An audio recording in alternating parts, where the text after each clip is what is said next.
Japanese troops never expected Navajo code, talkers. Then messages remained unbreakable. Every battle. February 19th, 1945. 0342 hours. Imperial Japanese Navy Intelligence Center, Tokyo.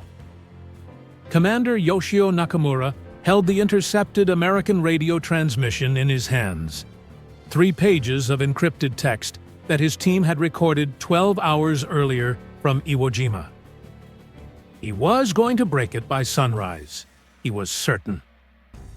Nakamura had graduated top of his class from the Imperial Japanese Naval Academy. He spoke 4 languages fluently: Japanese, English, German, and Mandarin.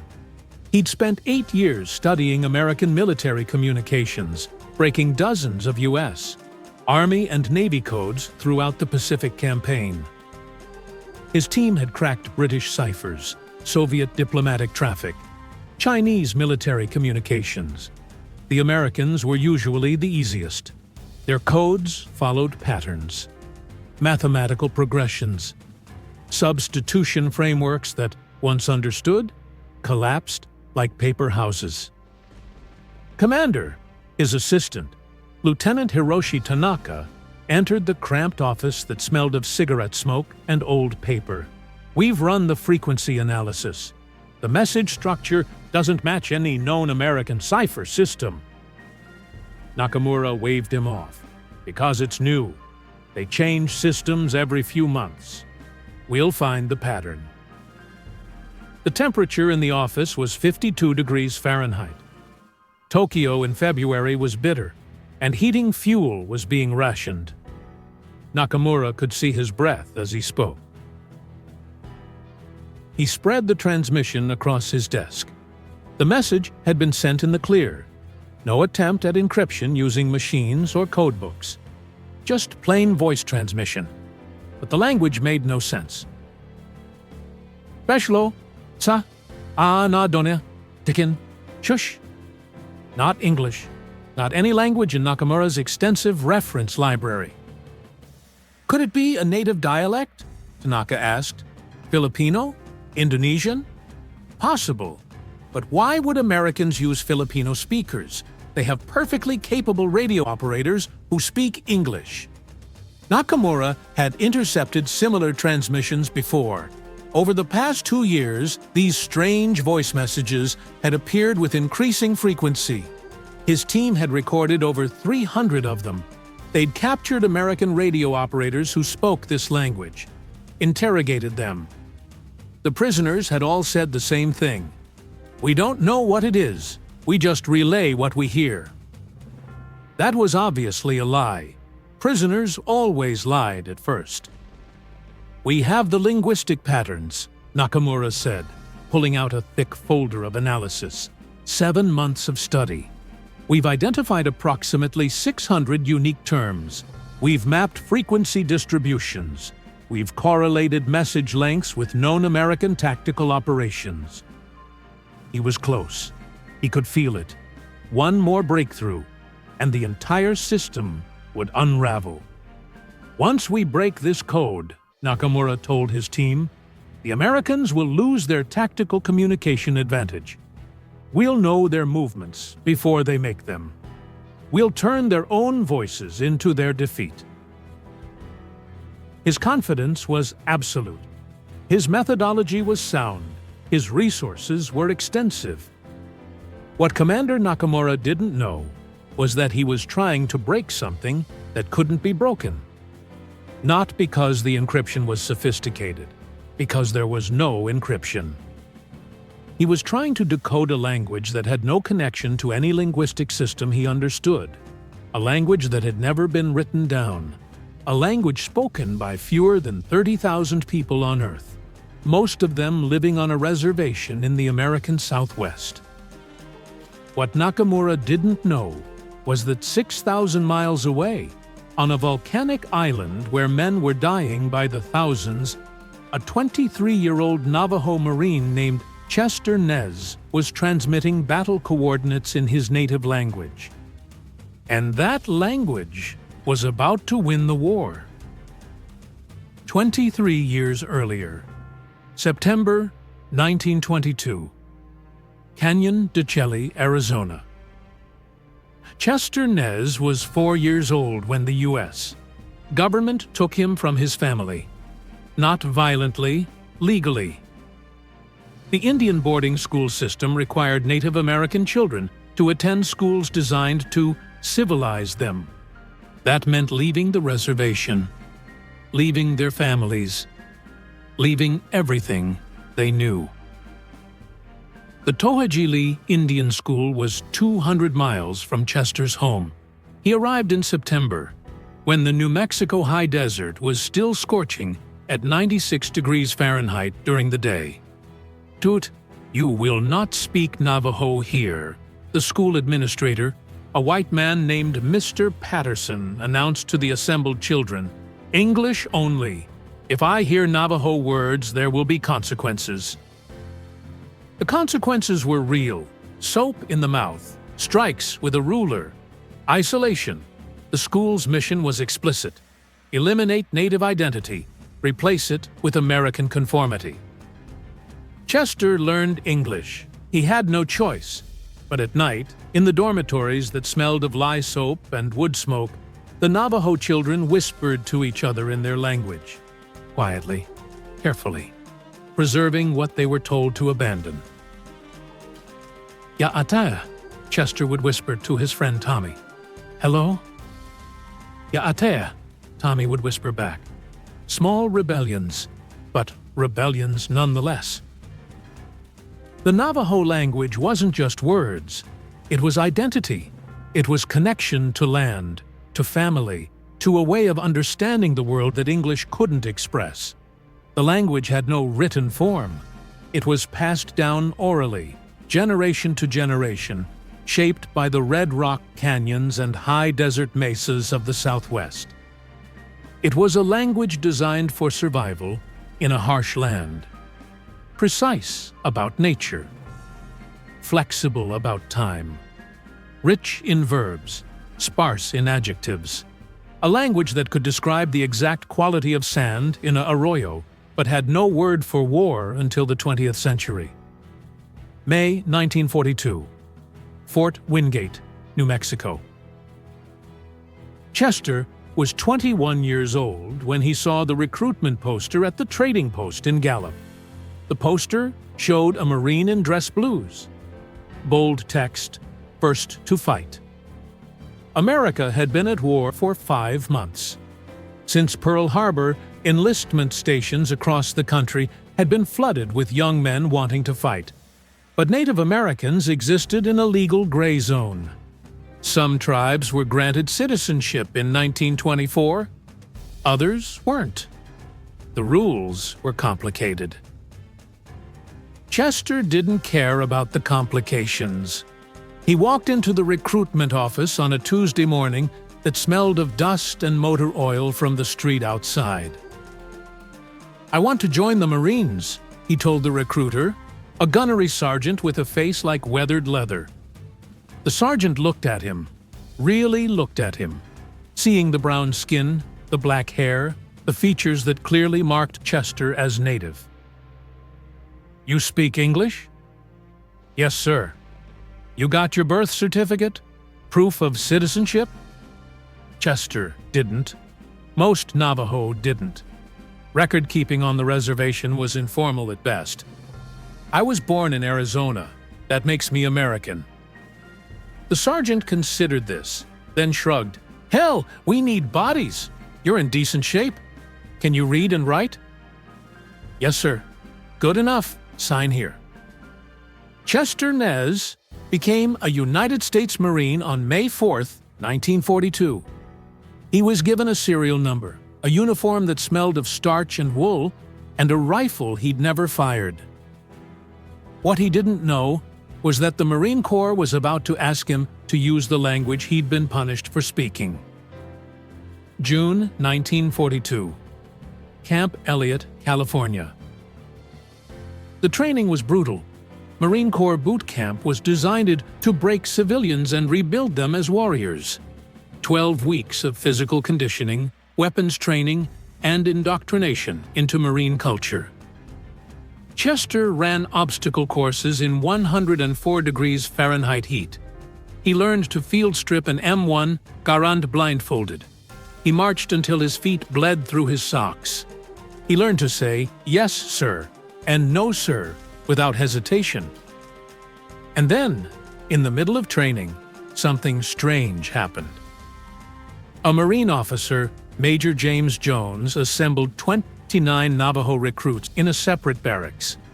The room was hot, poorly ventilated, smelling of sweat and the creosote from the wooden walls. "Gentlemen," Jones said, "the Marine Corps has a special assignment. We need you to develop a code, a military communications code based on the Navajo language." Chester looked at the other recruits. They were all thinking the same thing. The language they'd been punished for speaking, the language they'd been told was backwards and primitive, the language that marked them as uncivilized.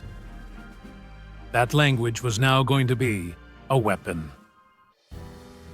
"Why Navajo?" one recruit, a man named William McCabe, asked. Jones didn't sugarcoat it. "Because it's incomprehensible to everyone except Navajo speakers. The Japanese have linguists who speak dozens of languages. None of them speak Navajo. As far as we know, fewer than 30 non-Navajo people in the world speak your language with any fluency. Most of them are missionaries and anthropologists." The irony was suffocating. The same government that had tried to eliminate their language was now depending on it. "Here's the problem," Jones continued. "Navajo doesn't have words for military terminology. No words for tank, bomber, submarine, grenade. You'll need to create them. Create a complete military vocabulary that's logical, memorable, and fast to use in combat." Chester raised his hand. "How fast?" "Faster than any code machine we have. In combat, speed matters more than complexity. If you can transmit orders in 30 seconds that take our code machines 3 minutes, you've just saved lives." The 29 Navajo Marines looked at each other. They were being asked to invent a military language from scratch. Under pressure, with lives depending on getting it right. They got to work. The creation, June-August 1942. The code took shape in a barracks room that became their laboratory.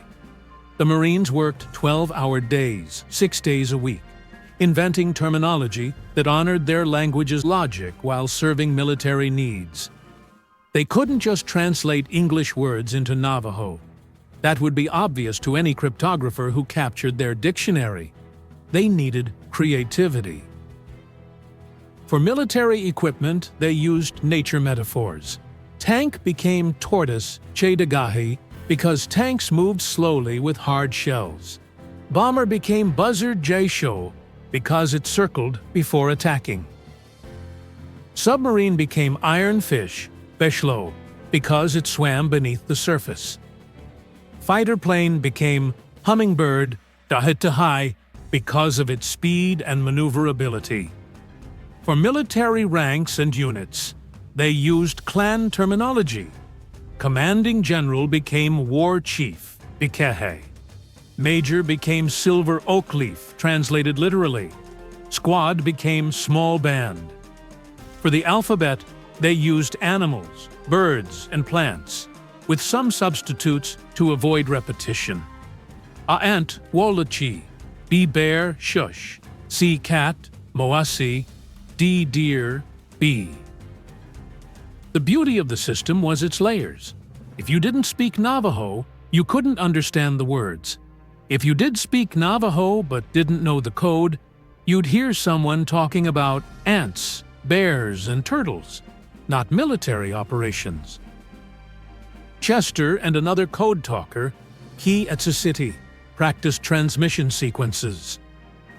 Division observation post located at coordinates Moasi Ant Deer, Chester would say into the radio, requesting support from buzzards.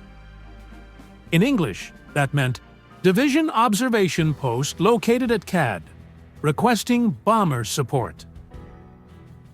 But to Japanese interceptors, it was gibberish, incomprehensible sounds with no pattern they could analyze. "How do you feel about this?" Key asked Chester one night. They were sitting outside the barracks, the California coast fog rolling in, temperature dropping to 58 degrees Fahrenheit. Chester thought about Mr. Patterson at the boarding school, about the soap in his mouth when he spoke Navajo, about being told his language was worthless. "I feel like we're taking something they tried to destroy and using it to win a war. That feels right?" Key nodded. "My grandfather would laugh. He always said the white man couldn't break what he didn't understand. Turns out, he was right." September 1942. The first deployment. The 29 code talkers graduated from training and received their orders. They would deploy to the Pacific Theater, attached to various Marine divisions. Chester's orders sent him to the 1st Marine Division. Destination: Guadalcanal. Before deployment, Major Jones gave them their final briefing. "What you're doing is classified above top secret. You will not discuss the code with anyone outside your group. If captured, you will not reveal that you're code talkers. You'll be treated as regular radio operators." He paused, letting that sink in. The Japanese are very good at interrogation. They have linguistic experts who will try to identify what you're speaking. Don't help them. Don't give them anything. Chester understood the subtext. If captured, they would be tortured. Extensively. The Japanese would do anything to break the code. "One more thing," Jones said. "Some Marines don't know what you are. They've never met Native Americans. They might not understand why you're attached to their units. Don't take it personally. Just do your job." So, the code talkers shipped out on September 7, 1942. 29 Navajo Marines carrying a secret weapon that weighed nothing and couldn't be captured. Their language. The language that was supposed to have been erased. The language that was about to change the Pacific War. November 10, 1942.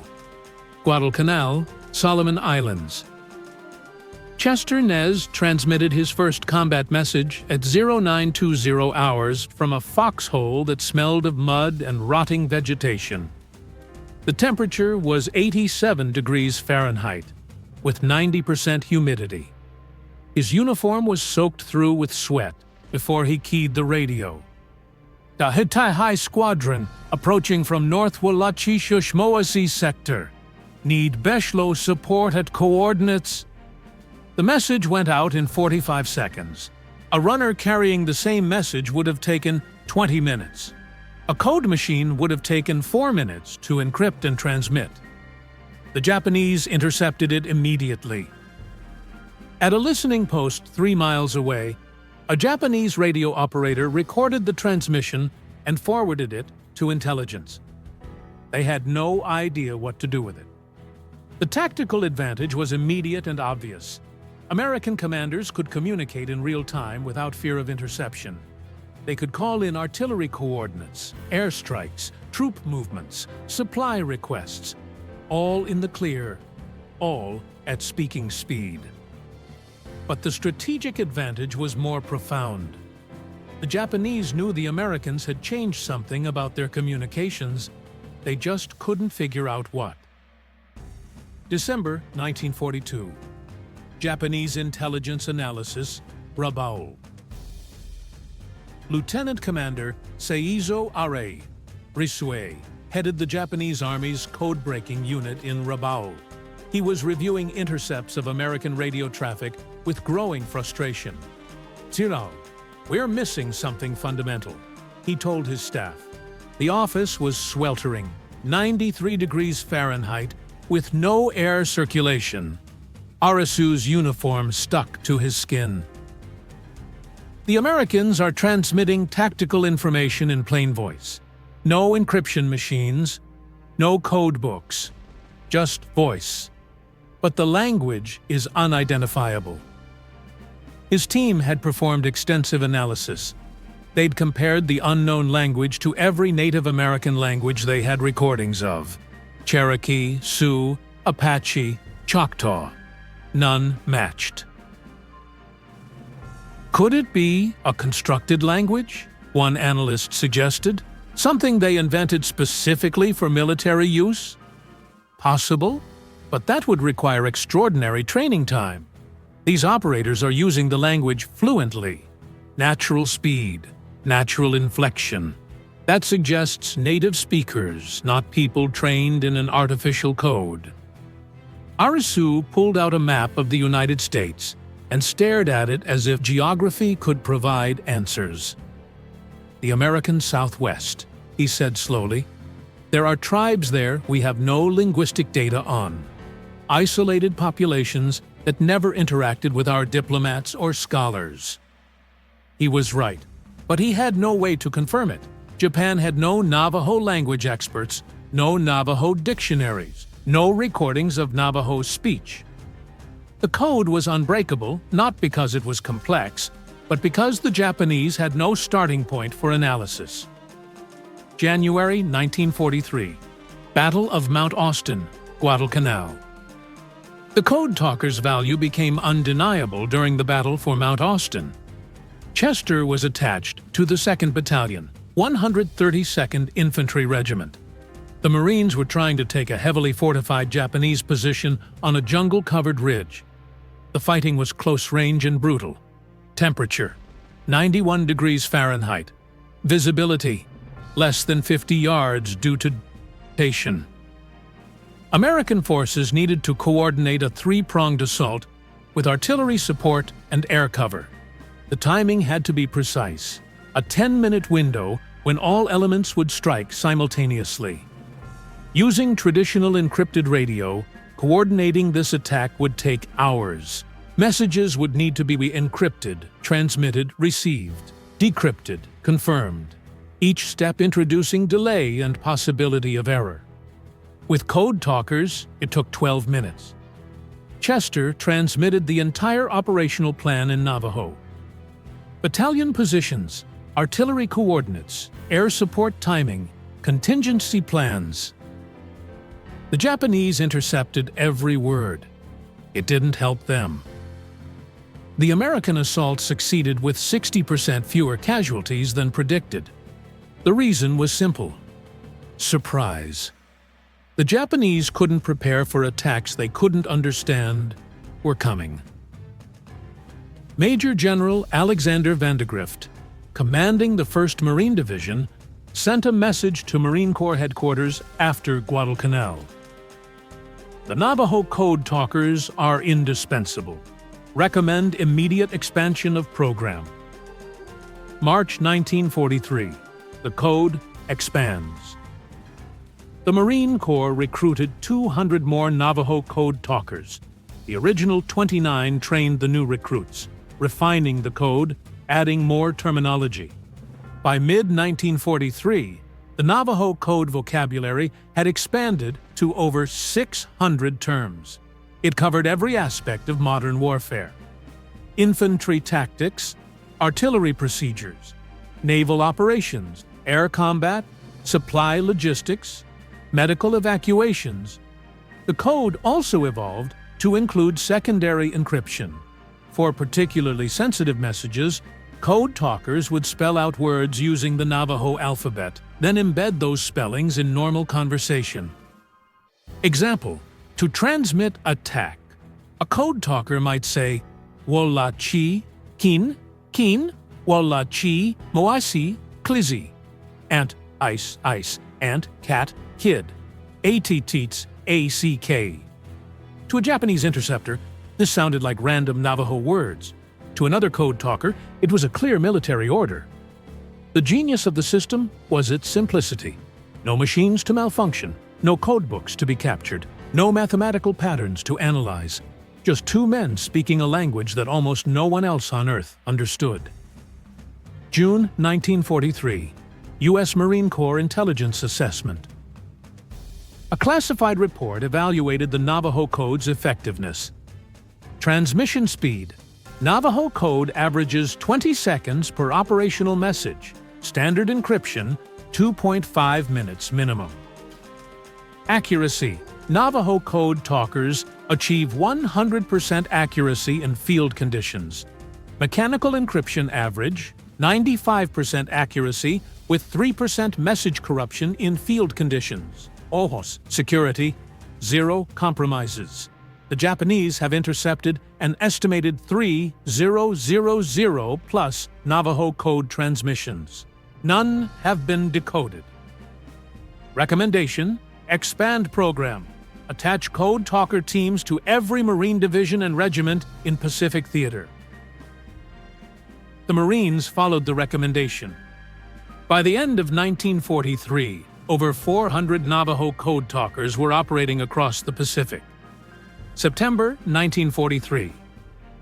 Bougainville, Solomon Islands. The code's tactical value was proven again during the Bougainville campaign. Chester's unit was pinned down by Japanese machine gun positions in dense jungle. Radio operator next to him was trying to call in artillery support using standard encrypted communications. The process was taking too long. The Japanese were advancing. The Marines needed fire support immediately. "Let me try," Chester said to the radio operator, a corporal from Michigan who'd never worked with code talkers before. "You can't just call in artillery in plain voice," the corporal protested. "The Japanese will hear. They won't understand. Trust me." Chester grabbed the radio handset. "Beshdo Tliz Battalion, this is Ajad Patrol. Need Besh Badan support at coordinates." He rattled off the grid coordinates in Navajo. "Targets are located Klizi Ajad Shush meters north of our position. Danger close. Repeat. Danger close." The artillery response came 30 seconds later. "Confirmed. Fire mission in 60 seconds." The shells arrived right on time. The Japanese machine gun positions were obliterated. The Marines advanced. The Michigan corporal stared at Chester. "What the hell did you just do?" "I spoke to them in Navajo. They spoke back in Navajo. We both understood each other. The Japanese understood nothing. That's the most beautiful thing I've ever seen." But the Japanese weren't giving up. They knew the Americans had an unbreakable communication system. They were getting desperate to crack it. October 1943. Japanese prisoner interrogation, New Georgia. The Japanese captured an American radio operator during a night patrol. The Marine was carrying a radio, but no codebooks, no encryption machines, nothing that explained how American communications worked. The interrogator, Captain Hiroshi Yamamoto, spent 3 days questioning the prisoner. The Marine didn't know anything about code talkers. He'd never worked with them. "How do your radio operators communicate?" Yamamoto asked. "Standard codes. We have daily cipher keys." "That's not what we're intercepting. We hear voice transmissions in an unknown language." "I don't know what you're talking about."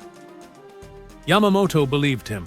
The prisoner genuinely didn't know, which meant the Americans were compartmentalizing their communication system. Only certain units had access to the Unbreakable code. Yamamoto wrote in his report, "American communication security suggests use of isolated linguistic specialists, possibly Native American populations, unable to confirm, unable to break. Recommend increased signals intelligence resources." The recommendation went nowhere. Japan didn't have resources to spare on linguistic puzzles, and they were losing island after island. November 1943. Tarawa, Gilbert Islands. The Battle of Tarawa was a slaughterhouse. The Marines suffered 3,000 casualties taking an island 2 miles long. but the code talkers kept communications flowing throughout the chaos. 6 Navajo Marines transmitted over 800 messages during the first 2 days of fighting. Artillery coordinates, troop movements, casualty reports, supply requests. 0 errors, 0 delays, 0 compromises. A battalion commander, Lieutenant Colonel David Shoup, later wrote, "Without the Navajo code talkers, we would have lost Tarawa." The speed of communication made the difference between coordinated assault and suicidal chaos. The Japanese intercepted those 800-plus messages. They recorded them, analyzed them, tried everything to break them. Nothing worked. By late 1943, Japanese intelligence had given up trying to decode Navajo transmissions. They simply noted them as American Unknown Language Cipher and moved on. They never figured it out, not during the war, not after. The Navajo code remained perfect, unbroken, incomprehensible to everyone except the men who spoke it. February the 19th, 1945. 0900 hours. Iwo Jima. The island was 7 miles away when Chester Nez saw it from the troop transport. Mount WWII, rising 550 feet above volcanic black sand beaches. The air smelled of diesel fuel and salt water. Temperature, 68 degrees Fahrenheit. Clear skies. It looked peaceful. That was a lie. Iwo Jima was going to be the bloodiest battle in Marine Corps history. The Japanese had fortified every cave, every bunker, every inch of volcanic rock, with the expectation that they would fight to the last man. They would, but they still wouldn't win. The Marines hit the beach at 0900 hours. Chester was in the 5th wave, carrying his radio equipment and rifle. The moment his boots touched sand, the Japanese opened fire. Artillery, mortars, machine guns, rifle fire from hidden positions. Chester dove into the volcanic sand that was so fine it was almost powder. It got in everything: his rifle, his radio, his mouth. It tasted like sulfur and ash. "Nez, get that radio operational," his platoon commander, Lieutenant Morrison, shouted over the chaos. Chester set up the radio in a shell crater 10 yards from the waterline. Bullets were impacting all around. The sound was like hammers on metal. Constant. Overwhelming. He keyed the handset. "Ajad Station, this is WWII Patrol. Beach landing complete. Heavy resistance. Need Besh-Do-Tliz and Dahiti High support immediately." The response came in 15 seconds. "Support inbound. Mark targets." Chester and 5 other code talkers on Iwo Jima spent the next 36 days transmitting constantly. They worked in shifts, 24 hours a day, coordinating an invasion that involved 70,000 Marines against 22,000 Japanese defenders. The Japanese intercepted every message. It didn't matter. February 23, 1945. Mount Suribachi. When the flag went up on Suribachi, Chester transmitted the message that went around the world: sheep, uncle, ram, ice bear, and cat, horse itch. Suribachi in the Navajo alphabet code. Mountain secured, American flag raised at 10:20 hours. The message reached Marine headquarters in 30 seconds. It reached Washington, D.C. in 4 minutes. It became the most famous flag raising in American history. But the battle wasn't over. The northern part of the island was still controlled by Japanese forces dug into tunnels and caves. The fighting would continue for another month. The code talkers transmitted over 800 messages in the first 48 hours of Iwo Jima. That's one message every 3.6 minutes, around the clock, under constant enemy fire. Major Howard Connor, 5th Marine Division signal officer, wrote, Were it not for the Navajos, the Marines would never have taken Iwo Jima. The entire operation was directed by Navajo code. They worked around the clock with no errors. They saved lives by speeding communication. That speed won the battle. February the 25th, 1945. Japanese command bunker, Iwo Jima. General Tadamichi Kuribayashi, commanding Japanese forces on Iwo Jima, was reviewing radio intercepts in his underground command post. The bunker was hot, poorly ventilated, smelling of earth and explosives. "We're blind," his communications officer, Major Komoto, reported. "We intercept their transmissions but cannot decode them. We know they're coordinating artillery and airstrikes, but we don't know where or when." Kuribayashi nodded slowly. He'd fought Americans before. He knew their tactics, but this communication system was something he couldn't counter. "How many messages are we intercepting per day?" "Approximately 400, all in the same unidentified language." Kuribayashi did the math. 400 messages meant the Americans were coordinating operations at a level of complexity that should be impossible under combat conditions. They were outmaneuvering him because they could communicate freely, and he couldn't. "Send a message to Tokyo," Kuribayashi ordered. "Tell them the Americans have perfected unbreakable communications. Whatever resource they're using, we have no counter for it. Recommend intensive research into American indigenous populations and their languages." The message was transmitted. Tokyo received it but couldn't act on it. By March 1945, Japan was losing the war on every front. They didn't have resources for linguistic research. March 1945, Okinawa. The last major battle of the Pacific War saw the largest deployment of Navajo code talkers. 15 teams, 30 Navajo Marines, transmitted over 5,000 messages during the 3-month battle. Chester was there, working with the 1st Marine Division.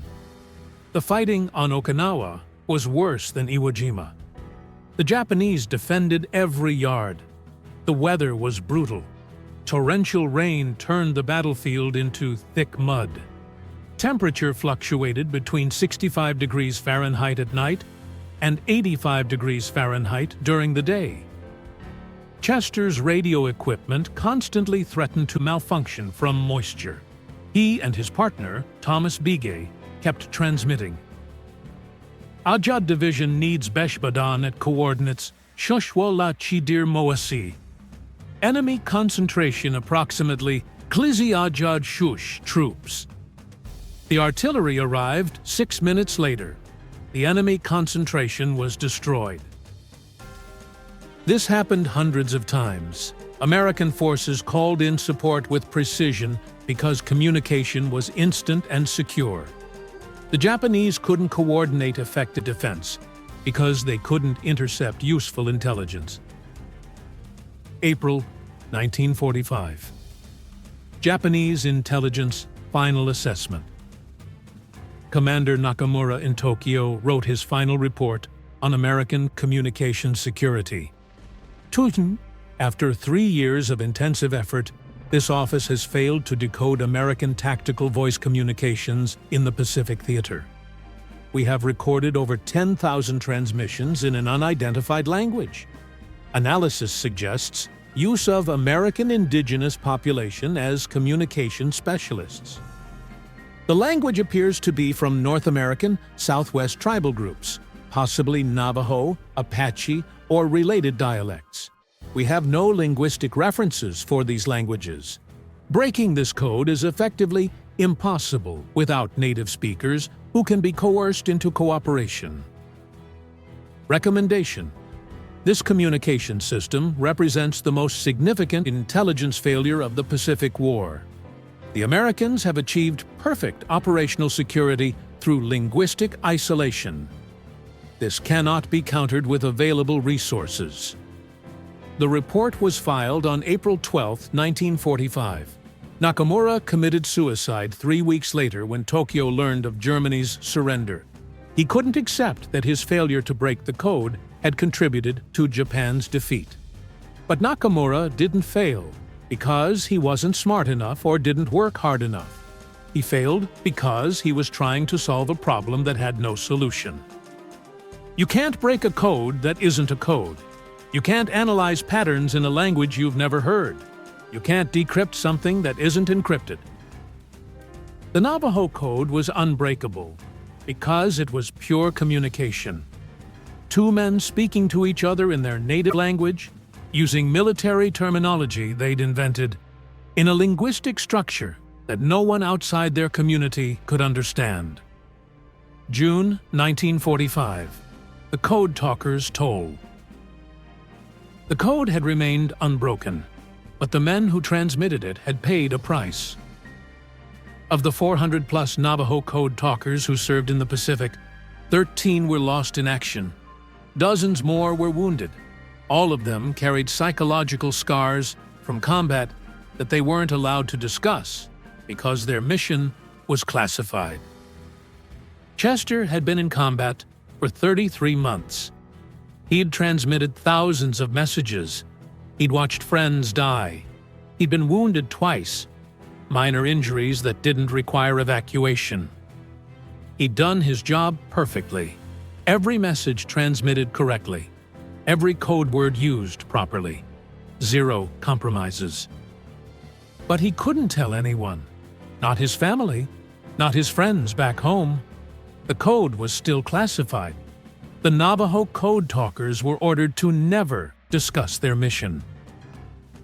"When you go home," their commanding officer told them, "you will not tell anyone what you did. You will not describe the code.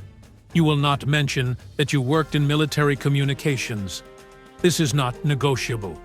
This is national security." So the Code Talkers went home as ordinary veterans. No recognition, no acknowledgement, just orders to stay silent about the thing they'd done that had helped win the war. Chester returned to New Mexico in October 1945. He went back to the reservation, back to a community that didn't know what he'd accomplished, back to being invisible. The language that had saved American lives, the language that had remained unbroken through 4 years of war, the language that had been punished and suppressed and nearly destroyed. That language had won the Pacific War, and almost no one knew. August 14th, 1945. The war ends. Japan surrendered after atomic bombs destroyed Hiroshima and Nagasaki. The Pacific War was over. The Navajo Code Talkers had transmitted their last combat messages. Final statistics: 400-plus Navajo Marines served as Code Talkers. 800-plus messages transmitted during Iwo Jima alone. 5,000-plus messages during Okinawa. Estimated 50,000-plus total messages transmitted during the war. Zero compromises. The code was never broken. American military analysts later calculated that the Navajo Code contributed to shortening the Pacific War by approximately 2 years. 2 years. Hundreds of thousands of lives saved because communication was fast and secure. But the immediate aftermath was strange. The Code Talkers came home to a nation that didn't know what they'd done. The code remained classified until 1968, 23 years after the war ended. For 2 decades, the Navajo Code Talkers stayed silent. They couldn't tell their families, couldn't tell their communities, couldn't explain why they'd been selected for special assignments, or why they'd carried radios instead of rifles in many battles. 1946. The reservation. Chester Nez worked construction jobs and tried to forget the war. He'd wake up at night hearing radio static. He'd smell volcanic sand that wasn't there. He'd remember the weight of the radio handset and the sound of artillery impact and the faces of Marines who died next to him. but he couldn't talk about it. The code was still secret. Speaking about it would be a federal crime. Other code talkers struggled similarly. They'd used their language to win a war, then came home to a country that still discriminated against Native Americans. In some states, Native Americans couldn't vote, couldn't own property, were denied service in restaurants and hotels. The irony was suffocating. They'd risked everything for a country that didn't fully recognize them as citizens. 1952. The Korean War. The Marine Corps tried to use Navajo code talkers again during Korea. They recruited a new generation of Navajo Marines and trained them in an updated version of the code. But the battlefield had changed. Radio technology had advanced. Electronic warfare was becoming more sophisticated. The code was still unbreakable, but it wasn't as necessary. Still, the Navajo code talkers served in Korea, transmitting sensitive communications when security was paramount. The code remained perfect, still unbroken, still incomprehensible to anyone without Navajo language knowledge. 1968. Declassification. The Navajo Code was finally declassified in 1968, 23 years after the war. The code talkers could finally tell their stories. But by then, many Americans had forgotten about the Pacific War's details.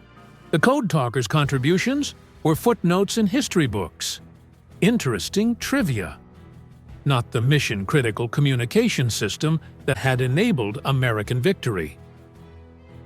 Chester gave his first public interview in 1969. He was 48 years old. He'd been carrying the secret for 24 years. "How does it feel to finally talk about what you did?" the interviewer asked. Chester thought carefully before answering. "It feels like a weight lifting, but also like something being taken away. The code was ours. Secret. Sacred. Now everyone knows. That changes it." 1982. Recognition begins. President Ronald Reagan declared August 14th as National Code Talkers Day. The surviving code talkers were invited to Washington, D.C. for a ceremony recognizing their service.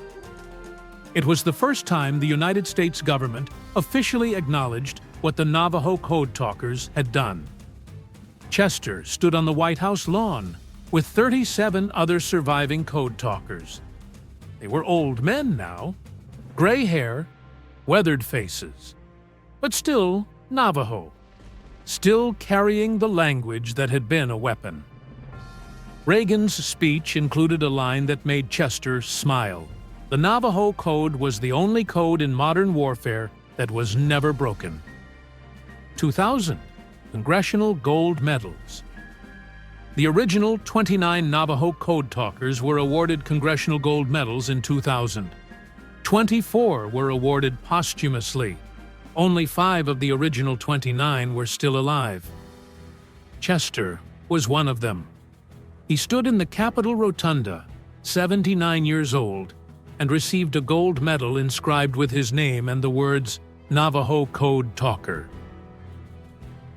The ceremony included testimony from military historians, veterans, and Japanese cryptographers who had tried to break the code. One Japanese cryptographer, Dr. Kazuo Sakamaki, spoke through a translator. "We tried everything. We brought in our best linguists. We used frequency analysis, pattern recognition, contextual analysis. We captured radio equipment. We interrogated prisoners. Nothing worked.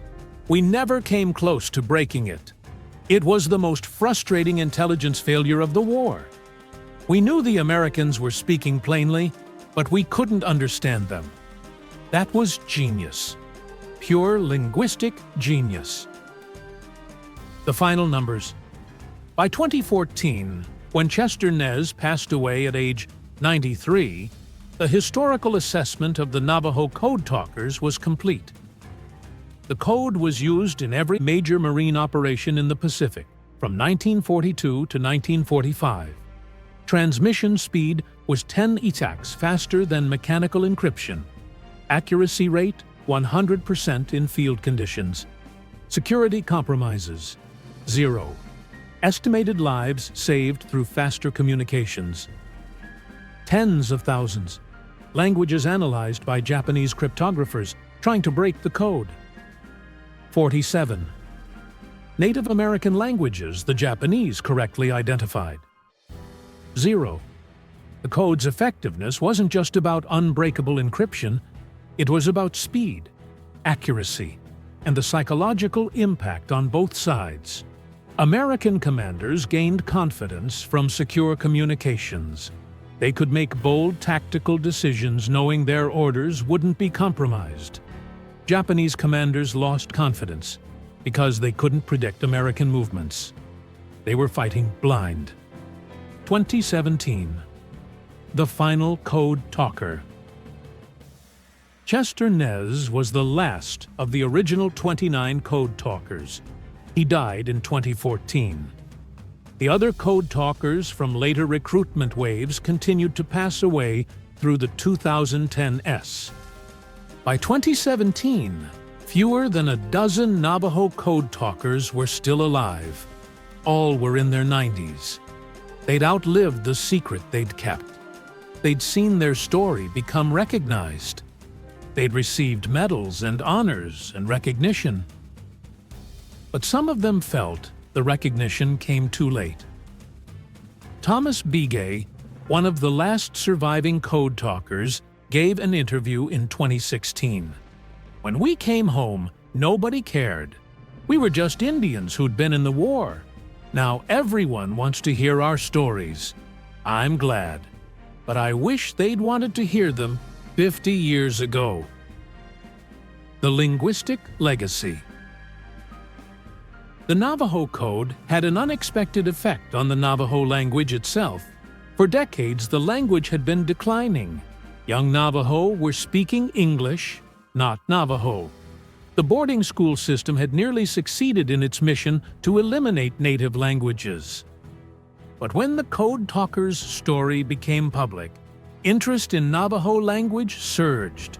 The language that had been punished was now celebrated. Schools on the reservation began teaching Navajo language classes. Language preservation programs received funding. The code talkers had saved their language by using it as a weapon. Now the story of that weapon was saving the language again by making it culturally significant. By 2020, approximately 170,000 people spoke Navajo, making it one of the most widely spoken Native American languages. Language preservation programs were active in schools across the Southwest. The language survived, not despite being used in war, because of it. The Japanese perspective. Interviews with surviving Japanese cryptographers in the 1990s and 2000s revealed the full extent of their failure to break the code.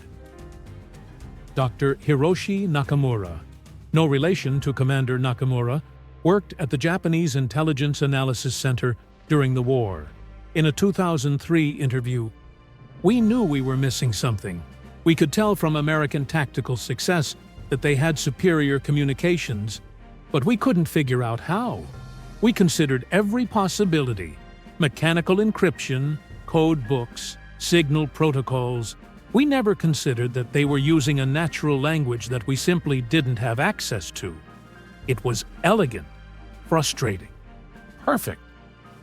The Japanese military had broken American diplomatic codes before Pearl Harbor. They'd broken several U.S. Navy codes. They were good at cryptography. But they couldn't break something that wasn't encrypted. The code's modern relevance. Military cryptographers studied the Navajo code for decades after the war. Not to break it, that was irrelevant after 1945, but to understand its principles. The key insight: linguistic isolation is more secure than mathematical encryption. Modern encryption relies on computational complexity. It assumes the enemy can't compute fast enough to break the code, but that assumption fails as computers get faster. Linguistic encryption, using a language the enemy doesn't speak, doesn't fail with faster computers. You need linguistic knowledge, not computational power. This principle influenced modern military communication security. Languages, especially rare ones, became tools for secure communication in ways that pure mathematical encryption couldn't match. February 19, 2020. 75 years after Iwo Jima. The Navajo Nation held a ceremony honoring the code talkers. Only 3 were still alive to attend. The ceremony was held at the Navajo Nation Museum in Window Rock, Arizona. Temperature, 43 degrees Fahrenheit, clear desert sky. The Navajo president spoke in both Navajo and English. These men saved their language by using it. They saved lives by speaking it. They saved America by refusing to forget it. The youngest attendee at the ceremony was 7 years old, a Navajo girl named Sarah. Her great-grandfather had been a code talker. He died in 2008 without ever telling most of his family what he'd done. Sarah was learning Navajo in school. Her teacher, a Navajo woman named Marie, explained the code talker's story. Your great-grandfather spoke this language when people told him he shouldn't. He spoke it when it mattered most. Now you speak it because it matters again. Sarah asked the question that children always ask. Why did the code work? Marie smiled. Because the Japanese were looking for secrets. They thought the Americans must be hiding something complicated. They never imagined the Americans were just speaking a language the Japanese had never heard. Sometimes the best hiding place is in plain sight. The final irony. The same government that tried to eliminate Native American languages through boarding schools later depended on those languages to win a war.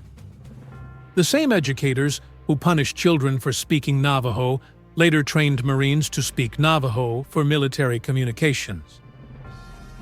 The same language that was called primitive and backwards became the most sophisticated communication system in the Pacific Theater. The irony runs deeper. If the boarding school system had succeeded, if Navajo had been completely eliminated by cultural suppression, the code would never have existed. America would have lost its unbreakable communication advantage. The Pacific War might have lasted longer. More Americans would have died. Cultural genocide nearly cost America its victory. That's the lesson that transcends military history. Diversity isn't just a moral good, it's a strategic advantage. The things that make people different. Their languages, their cultures, their unique perspectives. Those things can become weapons when you need them. Chester's final words. Before Chester Nez died in 2014, he gave his final interview. He was asked what he wanted people to remember about the code talkers. Remember that our language was good enough. That's what I want people to know. They told us it wasn't good enough, that we needed to speak English, that our way was wrong. But when America needed something the enemy couldn't break, they came to us. Our language was good enough then. It was always good enough. He paused, looking out the window of his home in New Mexico. The same landscape he'd known as a child. The same red rock and high desert. The same land that had shaped the language. The code wasn't just words. It was our identity. When we spoke into those radios, we were saying, "We're still here. You tried to erase us, but we're still here, and we're speaking our language, and it's going to help win a war." The weapon that wasn't a weapon. The Navajo Code killed no one, destroyed no equipment, captured no territory. But it changed everything. It gave American forces the ability to communicate faster than the enemy could react. It prevented the Japanese from anticipating American movements. It saved thousands of lives through faster coordination of medical evacuations, artillery support, and tactical retreats. The weapon was words. The ammunition was a language that almost died. The promise. In 2016, the Navajo Nation made a formal commitment to preserve and teach the Navajo language to all children on the reservation. The program was named the Code Talkers Legacy Initiative, because the Code Talkers had proven something that couldn't be disputed. Their language had value. Measurable, quantifiable, historical value. It had won battles, saved lives, changed history. No one could ever again say that Navajo was worthless or primitive or backwards. The Code Talkers had settled that argument permanently. Final scene, February 19th, 1945. 0342 hours, Tokyo. Commander Nakamura, sitting in his cold office, staring at intercepted transmissions he couldn't decode, trying to break something that couldn't be broken. He didn't know that 6,000 miles away, Chester Nez was about to land on Iwo Jima. Didn't know that the code he was trying to crack wasn't a code at all. Didn't know that he was trying to break a language that existed in one of the most remote corners of the earth. Nakamura had the education, the resources, the intelligence, but he didn't have the one thing that mattered: access to the language. And 6,000 miles away, Chester Nez, a Navajo man who'd been punished for speaking his language as a child, was using that language to coordinate the largest amphibious assault in history. The irony is perfect, complete, undeniable. The language they tried to destroy became the language they needed to win. The people they underestimated became the people they couldn't defeat. The code they couldn't break was never a code at all, just a language, spoken by people who refused to forget who they were. That's the legacy. Not just military success, not just unbreakable security, but the proof that cultural survival is strategic power, that diversity is strength, that the things we try to eliminate might be exactly what we need. The Navajo Code Talkers spoke their language when everyone told them not to. They spoke it when it mattered most. They spoke it perfectly for 4 years straight, without a single compromise. They spoke it, and they won. And 75 years later, that language is still being spoken, by children who learn it in schools, by elders who never forgot it, by a people who survived everything thrown at them and emerged with their identity intact. The Japanese never broke the code because there was no code to break. Just a people speaking to each other in the language of their ancestors, in the language of survival. That language won the Pacific War, and the war to preserve that language continues to be won. One speaker at a time, one word at a time, one generation teaching the next. The Code E was perfect, unbreakable, eternal. Because it was never just a code. It was a language. And languages don't break. They bend, they adapt, they survive. Just like the people who speak them.